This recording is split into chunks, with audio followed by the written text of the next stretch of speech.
जय गुरु जी, शुक्राना गुरु जी। ओम नमः शिवाय, शिव जी सदा सहाय। ओम नमः शिवाय, गुरु जी सदा सहाय। संगत जी, गुरु जी का अनंतम शुक्राना। हैप्पी बर्थडे गुरु जी। हम सभी प्यारी संगत की ओर से आपको जन्मदिन मुबारक हो। गुरु जी ब्लेस 777 संगत की तरफ से आपको जन्मदिन की बहुत बहुत शुभकामनाएं। आप हमारे साथ सदा ऐसे ही रहो, आपका प्यार हमारे साथ सदा ऐसे ही रहे, आपकी ब्लेसिंग हमारे साथ ऐसे ही रहे। आपकी ब्लेसिंग के बिना ये शरीर भी अधूरा है, ये जीवन भी अधूरा है, हर चीज़ अधूरी है। आप ही जानते हो मेरे महाशिव, आप ही जानते हो मेरे पितामह, आपके बिना हम कितने अधूरे हैं। इस जन्मदिन पे मैं आपसे और कुछ नहीं चाहता, मैं सिर्फ आपसे आपको मांगना चाहता हूँ ताकि आपकी ब्लेसिंग सदा हमारे साथ रहे, हम हमेशा आपके पास रहें। आप हमेशा हमें ब्लेस करें, आपकी ब्लेसिंग हमारे पास ही रहे, हम आपसे कभी दूर ना हो। कितनी भी परीक्षा ले लो मेरे परम पिता, बस ऐसी परीक्षा ना लेना कि हमें आपसे दूर होना पड़े। आप परीक्षा ले लो, बस अपने से जोड़े रखना, कभी अपने चरणों से दूर मत करना मेरे पिता, कभी अपने चरणों से दूर मत करना। अगर आपके चरणों से दूर हो गए तो हमें कोई नहीं संभालेगा, क्योंकि आप साथ नहीं सलाह देते हो और साथ देते हो। सलाह तो दुनिया दे देती है कैसे कर लो, लेकिन आप सलाह के साथ साथ साथ देते हो और खड़े होकर सारी चीज़ें करवाते हो। आपने जो मुझे न्यू घर ब्लेस किया है उसके लिए बहुत बहुत शुक्राना, उसके लिए बहुत बहुत शुक्राना। अब हम उम्मीद करते हैं हमें आप न्यू लाइफ भी ब्लेस करोगे। आपके ब्लेसिंग के लिए बहुत बहुत शुक्राना, बहुत बहुत शुक्राना। हैप्पी हैप्पी हैप्पी बर्थडे मेरे गुरुपा, जन्मदिन की बहुत बहुत सारी शुभकामनाएं। आज मैं आपके बड़े मंदिर नहीं आया पाया, इसके लिए बहुत बहुत दिल में आभार है, लेकिन गुरुपा आप तो कहते हो कि जहाँ हमें याद करोगे हम वहीं पे आपको दर्शन देंगे। जब मेरे गुरुपा आपका बहुत बहुत शुक्राना, बहुत बहुत शुक्राना मेरे गुरुपा, बहुत बहुत शुक्राना। आपका प्यार मेरे गुरु महाराज ऐसे ही बना रहे, आपकी ब्लेसिंग हमें ऐसे ही मिलती रही। संगत जी, आप सभी चैनल को सब्सक्राइब करके कर लें। और संगत जी, जिस जिस संगत ने लंगर सेवा के लिए कंट्रीब्यूशन किया, बहुत अच्छी सेवा हुई है, बहुत प्यारी सेवा हुई है। आप सभी का बहुत बहुत आभार। आपकी सेवा बहुत अच्छी जगह लगी है, बहुत अच्छी जगह आपकी सेवा लगी है। गुरु महाराज ने वो निर्धारित था कि वो सेवा कहाँ लगनी, वो आपकी सेवा इतनी प्यारी जगह वो सेवा लगी है ना, आपने सोचा भी नहीं होगा, बहुत प्यारी जगह सेवा लगी है। गुरु महाराज की जय हो। इतनी प्यारी सेवा को पूर्ण करवाने के लिए आपका गुरुपा का बहुत बहुत शुक्राना। संगत जी, गुरु जी का अनंतम था। संगत जी, हर 7 तारीख को गुरु जी की सेवा होती है, हर 7 तारीख को गुरु जी का बर्थडे होता है। हर 7 तारीख को लंगर सेवा में कंट्रीब्यूशन कीजिए ताकि गुरु जी की ब्लेसिंग हम सबको मिले। जय गुरु जी, शुक्राना गुरु जी। जय गुरु जी।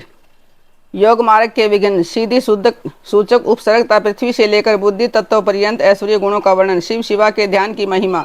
अपमन्यु कहते हैं कि श्री कृष्ण आलस्य, दक्षिण व्याधिया, परमार्थ स्थान संशय, अनवस्थित चित्तता, अश्रद्धा, भ्रांति, दर्शन, दुख, दोमरनशय, विषय लोलुपता, ये 10 योग साधन में लगे हुए पुरुषों के लिए योग मार्ग के विघ्न कहे गए हैं। योगियों के शरीर और चित्त में जो अलसत्ता का भाव आता है उसी को यहाँ आलस्य कहा गया है। वात पित्त और कफ, इन धातुओं की विषमता से जो दोष उत्पन्न होते हैं उन्हीं को व्याधि कहते हैं। कर्म दोष से इन व्याधियों की उत्पत्ति होती है। असावधानी के कारण योग के साधनों का न हो पाना प्रमाद है। यह है या नहीं, इस प्रकार अभय कोटि से आक्रांत हुए ज्ञान का स्थान संशय है। मन का कहीं स्थिर न होना ही अनवस्थितता, चित्त की स्थिरता। योग मार्ग में भाव रहित अनुराग शून्य जो मन की वृत्ति है उसी को अश्रद्धा कहा गया है। विपरीत भावना से युक्त बुद्धि को भ्रांति कहते हैं, दुख कहते हैं। कष्ट को उनके 3 भेद हैं, आध्यात्मिक, आतिबौधिक, आदि दैविक। मनुष्यों के चित्त को जो अज्ञान जनित दुख है उसे आध्यात्मिक दुख समझना चाहिए। पूर्वकृत कर्मों के परिणाम से शरीर में जो रोग आदि उत्पन्न होते हैं उन्हें आदि भौतिक दुख कहा गया है। विद्युत्पात, अस्त्र शस्त्र और विष आदि से जो कष्ट प्राप्त होता है उसे आदि वैदिक दुख कहते हैं। इच्छा पर आघात पहुंचने में मन में जो अक्षोभ होता है उसी का नाम है दोमरनशय। विचित्र विषयों में जो सुख का भ्रम है वही विषय लोलुपता है। योग परायण योगी के इस विघ्नों के शांत हो जाने पर जो दिव्य उपसर्ग प्राप्त होते हैं वे सिद्धि के सूचक है। प्रतिभा, श्रवण, वार्ता, दर्शन, आस्वाद और वेदना, ये 6 प्रकार की सिद्धियां ही उपसर्ग कहलाती हैं, जो योग शक्ति के अपव्यय में कारण होती हैं। जो पदार्थ अत्यंत सूक्ष्म हो, किसी की ओट में हो, भूतकाल में रहा हो, बहुत दूर हो अथवा भविष्य में होने वाला हो, उसका ठीक ठीक प्रतिभास हो जाना प्रतिभा कहलाता है। सुनने का प्रयत्न न करने पर भी संपूर्ण शब्दों का सुनाई देना श्रवण कहा गया है। समझ देदारियों की बातों को समझ लेना वार्ता, दिव्य पदार्थों का बिना किसी प्रयत्न के दिखाई देना दर्शन कहा गया है। दिव्य रसों का स्वाद प्राप्त होना आस्वाद कहलाता है। अंतःकरण के द्वारा दिव्य स्पर्शों का तथा ब्रह्मलोकत के गंध आदि दिव्य भोग का अनुभव वेदना नाम से विख्यात है। सिद्ध योगी के पास स्वयं ही रत्न उपस्थित हो जाते हैं और बहुत सी वस्तुएं प्रदान करते हैं। मुख से इच्छा अनुसार नाना प्रकार की मधुरवाणी निकलती है। सब प्रकार के रसायन और दिव्य औषधियां सिद्ध हो जाती हैं। देवांगनाएं इस योगी को प्रणाम करके मनोवांछित वस्तुएं देती हैं। योग सिद्धि के एक देश का भी साक्षात्कार हो जाए तो मोक्ष में मन लग जाता है। यह मैंने जैसे देखा या अनुभव किया है उसी प्रकार मोक्ष भी हो सकता है। कृष्णता, स्थूलता,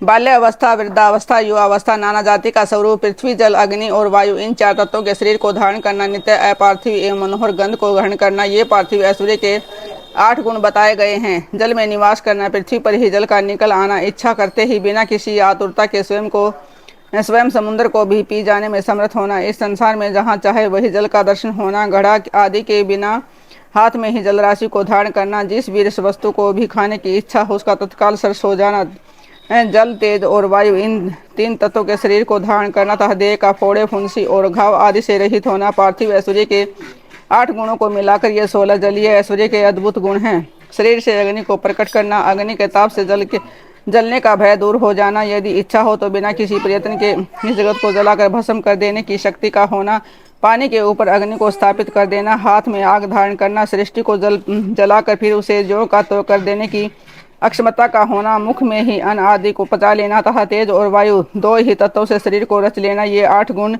जलीय ऐश्वर्य के उपयुक्त 16 गुणों के साथ 24 होते हैं। ये 24 तेज ऐश्वर्य के गुण कहे गए हैं। मन के समान वेगशाली होना, प्राणियों के भीतर क्षण भर में प्रवेश कर जाना, बिना प्रयत्न के ही पर्वत आदि के महान भार को उठा लेना, भारी हो जाना, हल्का हो जाना, हाथ में वायु को पकड़ लेना, अंगुली के अग्रभाग की चोट से भूमि को भी कंपित कर देना, एकमात्र वायु तत्व से ही शरीर का निर्माण कर लेना, ये 8 गुण तेजस ऐश्वर्य के 24 गुणों के साथ 32 हो जाते हैं। विद्वानों ने वायु संबंधी ऐश्वर्य के ही 32 गुण स्वीकार किए हैं। शरीर की छाया का न होना, इंद्रियों का दिखाई न देना, आकाश में इच्छा अनुसार विचरण करना, इंद्रियों के संपूर्ण विषयों का समन्वय होना, आकाश को लांघना, अपने शरीर में उसका निवेश करना, आकाश को पिंडी की भांति ही ठोस बना देना और निराकार होना, ये 8 गुण अग्नि के 32 गुणों से मिलकर 40 होते हैं। ये 40 ही वायु संबंधी ऐश्वर्य के गुण है। यही संपूर्ण इंद्रियों का ऐश्वर्य है। इसी को इंद्र एवं आम्बर आकाश संबंधी ऐश्वर्य भी कहते हैं। इच्छा अनुसार सभी वस्तुओं की उपलब्धि, जहाँ चाहे वहाँ निकल जाना, सबको अभिभूत कर लेना संपूर्ण गुण है। अर्थ का दर्शन होना, कर्म के अनुरूप निर्माण करना,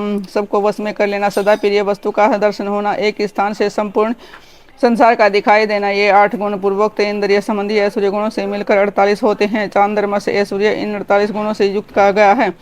यह पहले के ऐश्वर्य से अधिक गुण वाला है। इसे मानस ऐश्वर्य भी कहते हैं। छेदना, पीटना, बांधना, खोलना, संसार के वश में रहने वाले समस्त प्राणियों को ग्रहण करना, सबको प्रसन्न रखना, पाना, मृत्यु को जीतना तथा काल पर विजय पाना, ये सब अहंकार संबंधी ऐश्वर्य के अंतर्गत हैं। अहंकार ऐश्वर्य को ही प्राजापत्य भी कहते हैं। चांद्रमा से ऐश्वर्य के गुणों के साथ इसके 8 गुण मिलकर 56 होते हैं। महान अभिमान एक ऐश्वर्य के ही 56 गुण हैं। संकल्प मात्र से सृष्टि रचना करना, पालन करना, संहार करना, सबके ऊपर अपना अधिकार स्थापित करना, प्राणियों के चित्त को प्रेरित करना, सबसे अनुपम होना, इस जगत से प्रथम नए संसार की रचना कर लेना तथा शुभ को अशुभ और अशुभ को शुभ कर देना, यह बोध ऐश्वर्य है। प्राजापत्य ऐश्वर्य के गुणों को मिलाकर इसके 64 गुण होते हैं। इस बोध ऐश्वर्य को ही ब्रह्म ऐश्वर्य भी कहते हैं। इसे उत्कृष्ट है गौण ऐश्वर्य जिसे प्राकृत भी कहते हैं, उसी का नाम वैष्णव ऐश्वर्य है। तीनों लोकों का पालन उसी के अंतर्गत है। इस संपूर्ण वैष्णव पद को न तो ब्रह्मा कह सकते हो, न दूसरे ही उसका पूर्णतः वर्णन कर सकते हैं। उसी को पौरुष पद भी कहते हैं। गौण और पौरुष पद से उत्कृष्ट गणपति पद, उसी को ईश्वर पद भी कहते हैं। उस पद का किंचित ज्ञान श्री विष्णु को है, दूसरे लोग इसे नहीं जान सकते। ये सारी विज्ञान सिद्धियाँ औपसर्गिक हैं। इन्हें परम वैराग्य द्वारा प्रयत्न पूर्वक रोकना चाहिए। इन अशुद्ध प्रतिभाषित गुणों में जिसका चित्त आसक्त है, उसे संपूर्ण कामना को पूर्ण करने वाला निर्भय परमेश्वर नहीं सिद्ध नहीं होता। इसलिए देवता, असुर और राजाओं के गुणों भोगों को जो तरण के समान त्याग देता है, उसे ही उत्कृष्ट योग सिद्धि प्राप्त होती है। अथवा कि यदि जगत पर अनुग्रह करने की इच्छा हो तो योग सिद्धि मुनि इच्छा अनुसार विचरे इस जीवन में गुणों और भोगों का उपभोग करके अंत में उसे मोक्ष की प्राप्ति होती है। अब मैं योग के प्रयोग का वर्णन करूंगा। एकाग्रचित होकर सुनो। शुभ काल और हो, शुभ देश हो, भगवान शिव का क्षेत्र आदि हो, एकांत स्थान हो, जीव जंतु न रहते हो, कोलाहल न होता हो और किसी बाधा की संभावना न हो, तो ऐसे स्थान में लिपि पुती सुंदर भूमि को गंध और धूप आदि से सुवासित करके वहाँ फूल बिखेर दे, चंदोवा आदि तान कर उसे विचित्र रीति से सजा दे तथा वहाँ कुछ पुष्प, समिधा, जल, फल और मूल की सुविधा हो। फिर वहाँ योग का आभास करे। अग्नि के निकट, जल के समीप और सूखे पत्तों के ढेर पर योगाभ्यास नहीं करना चाहिए। जहाँ डांस और मच्छर भरे हों, सांप और हिंसक जंतुओं की अधिकता हो, दुष्ट पशु निवास करते हों, भय की संभावना होता है जो दुष्टों से घिरा हुआ, ऐसे स्थान में जो भी योगाभ्यास नहीं करना चाहिए। शमशान में चैत्य वृक्ष के नीचे था, बॉबी के निकटे जीर्ण शीर्ण घर में, चौराहे पर, नदी नद और समुद्र के तट पर, गली या सड़क के बीच में, उजड़े हुए उद्यान में, गोष्ठी आदि में, अनिष्टकारी और निंदित स्थान में भी योगाभ्यास न करें। जब शरीर में अजीर्ण का कष्ट हो, खट्टी डकार आती हो, विष्ठा और मूत्र से शरीर दूषित, सर्दी हो गई हो तथा अतिसार रोग का प्रकोप हो, अधिक भोजन कर लिया गया हो या अधिक परिश्रम के कारण थकावट हुई हो, जब मनुष्य अत्यंत चिंता से व्याकुल हो, अधिक भूख प्यास सता रही हो तथा जब वह अपने गुरुजनों के कार्य आदि में लगा हुआ हो, इस अवस्था में भी उसे योगाभ्यास नहीं देना चाहिए। जिसके आहार विहार उचित एवं परिमित हो, जो कर्मों में यथा योग समुचित चेष्टा करता हो तथा जो उचित समय से सोता और जागता हो एवं सर्वथा आयास रहित हो, उसी को योगाभ्यास में तत्पर होना चाहिए। आसन मुलायम सुंदर विस्तृत सब ओर से बराबर और पवित्र होना चाहिए। पद्मासन और सप्तकासन आदि जो योगिक आसन है उन पर भी अभ्यास करना चाहिए। अपने आचार्य पर्यंत गुरुजनों की परंपरा को कर्म से प्रणाम करके अपनी गर्दन, मस्तक और छाती को सीधी रखें। होठ और नेत्र अधिक सटे हुए न हो, फिर कुछ कुछ ऊंचा हो, दांतों का स्पर्श न करे, दांतों के अग्रभाग में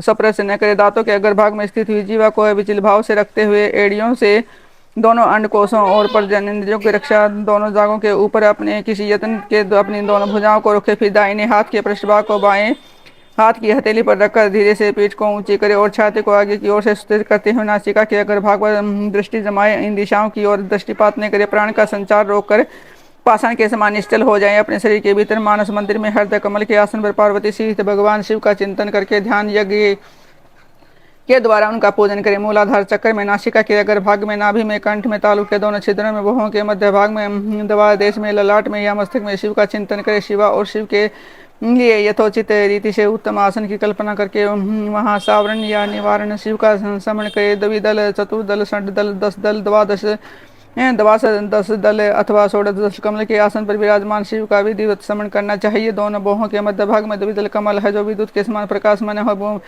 और भ्रू मध्य में स्थित है जो कमल है उसके क्रमशः दक्षिण और उत्तर भाग में जो 2 पत्ते हैं जो विद्युत के समान दीप्तमान हैं, उनमें 2 अंतिम वर्ण है और अक्षय अंकित है। 16 कमल के पत्ते 16 स्वरूप हैं, इनमें ऐ से लेकर अंग तक के अक्षर क्रमशः अंकित हैं। यह जो कमल है उसकी नाल के मूल भाग से 12 दल प्रस्फुटित हुए हैं, जिनमें कैसे लेकर ठ तक के 12 अक्षर क्रमशः अंकित हैं। सूर्य के समान प्रकाशमान इस कमल के उन 12 दलों का अपने हृदय के भीतर ध्यान करना चाहिए। तत्पश्चात गौ दुग्ध के समान उज्ज्वल कमल के 10 दलों का चिंतन करें, उनमें क्रमशः ड से लेकर फ तक के अक्षर अंकित हैं। इसके बाद नीचे की ओर दल वाले कमल के 6 दल हैं, इनमें ब से लेकर ल तक के अक्षर अंकित हैं। इस कमल की कांति धूम्रहित अंकार के समान मूलाधार में स्थित हो जो कमल है उसकी कांति सुमन के समान है, जिसमें उसमें क्रमशः व से लेकर स तक के 4 अक्षर और दलों के रूप में स्थित है। इन कमलों में से जिनमें से अपना मन रमे उसी में महादेव और महादेवी का अपनी धीर बुद्धि से चिंतन करें। उनका स्वरूप अंगूठे के बराबर निर्मल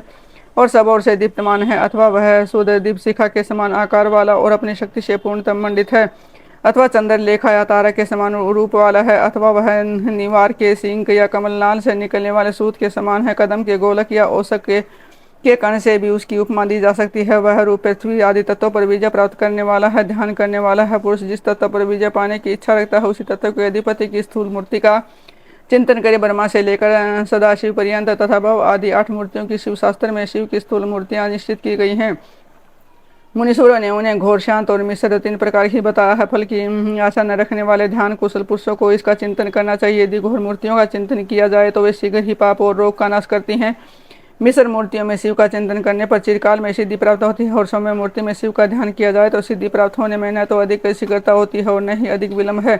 सौम्य मूर्ति में ध्यान करने से विशेषतः मुक्ति, शांति एवं शुद्ध बुद्धि परम प्राप्त होती है। कर्म से सभी सिद्धियां प्राप्त होती हैं, इसमें कोई संशय नहीं है। जय गुरु जी, शुक्राना गुरु जी का अनंत अनंत शुक्राना। संगत जी, गुरु जी की महिमा तो गुरु जी ही जाने, क्या करा दे पल भर में क्या नहीं, ये तो गुरु जी ही जाने। संगत जी, ऐसा चमत्कार हुआ है, हम काफ़ी टाइम से हमारे घर में जहाँ हम रह रहे थे, गुरु जी के आशीर्वाद से, गुरु जी का बर्थडे है आज, हमने बर्थडे सेलिब्रेशन अभी करना है, अभी लाइव भी आएंगे, सारी चीज़ें होनी है गुरु जी के आशीर्वाद से। गुरु जी हमें इतनी ब्लेसिंग दे रहे हैं। गुरु जी का बार बार मैसेज आ रहा था कि तेरे लिए नया घर ढूंढ दिया है। मैं बार बार कह रहा कि गुरु जी हमारे पास घर तो है, लेकिन उस घर में संगत जी जब से हम गए थे हमारे काफ़ी कामों में रुकावट आ रही थी। 2 साल से काफ़ी ज़्यादा चीज़ें रुकती जा रही थी, लेकिन गुरु पा के होते हुए हमें बहुत चीज़ें बचाव से मिली हैं। गुरुपा मेरे बड़े बेटे को अजीब सी चीज़ें दिखने लगी थी, रात को वो डर के उठ जाता, रोने लग जाता, कहता पापा जी यहाँ पे कोई खड़ा है, यहाँ पे कोई खड़ा है। तो गुरुजी के मैसेज आने शुरू हो गए कि बेटा तेरे लिए नया घर ब्लेस किया, तू चिंता ना कर, और वहाँ जाके सबसे पहले मेरा सत्संग ही होगा। और देखो गुरुजी का जन्मदिन आज सबसे पहला दिन यहाँ पे, गुरुजी के जन्मदिन वाले दिन हमारा सामान अभी सारा सेट हो चुका है लगभग, बस थोड़ा बचा, उसे आधा घंटा लगा, फिर हम लाइव आएंगे, लाइव बर्थडे केक कटिंग करेंगे गुरुजी का ये आज, लेकिन आप ये पाठ कल सुनोगे।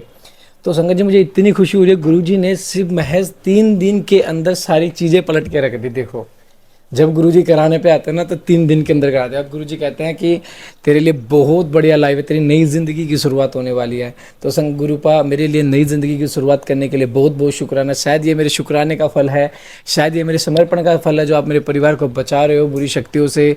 शायद उस घर में कुछ था इसलिए आपने उस घर से हमें निकाला। तो गुरुपा मैंने तो अपनी ज़िंदगी की भागदौड़ आपको सौंपी हुई है, अब आप ही जानो कैसे संभालना है कैसे नहीं, आप ही हमें हर मोड़ से निकालोगे जल्दी से गुरुपा। अब हमें बहुत अच्छी लाइफ ब्लेस कर दो। आपका बहुत बहुत शुक्राना, सभी संगत का बहुत बहुत शुक्राना। लंगर सेवा बहुत प्यारी सेवा हुई है, जय गुरु जी, शुक्राना गुरु जी। लंगर सेवा में हर 7 तारीख को गुरु जी का जन्मदिन आता रहता है, हर 7 तारीख को आप हमारे साथ जुड़ के अपने लंगर सेवा कर सकते हैं, क्योंकि गुरुपा की हर 7 तारीख को जन्मदिन सेलिब्रेट करेंगे हम, हर 7 तारीख को गुरु जी का बर्थडे सेलिब्रेशन करेंगे, हर 7 तारीख को लाइव आएंगे, गुरु जी का बर्थडे सेलिब्रेशन करेंगे। संगत जी जय गुरु जी, शुक्राना गुरु जी। चैनल को सब्सक्राइब कर ले, बेल आइकन को प्रेस करें ताकि न्यू लेटेस्ट सत्संग की जानकारी आपको सबसे पहले मिले। और संगत जी तीसरी बार शिव पुराण का शुरू होने जा रही है, तो शुरू से जुड़ जाइए, एक भी चैप्टर मिस मत कीजिए। जय गुरु जी, शुक्राना गुरु जी।